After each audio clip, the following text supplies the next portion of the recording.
In this video, we will see some quick interesting facts about trains. The word train derives from a French verb which means to pull or to drag. The first railway was built in Great Britain in 1603, which was a simple wagon way.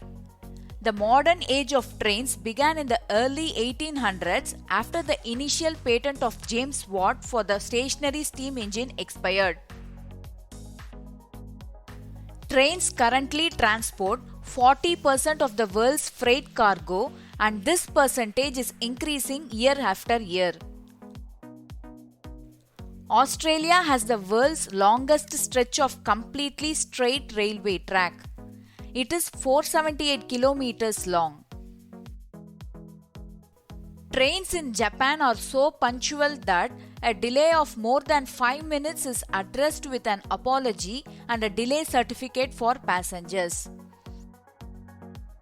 The world's heaviest train weighed 95,000 tons. This Australian freight train was 7.3 kilometers long and had the weight of 27,000 fully grown elephants. The Indian railway system employs more than 1.5 million people across the country, making it the world's largest employer. Hope you like this video.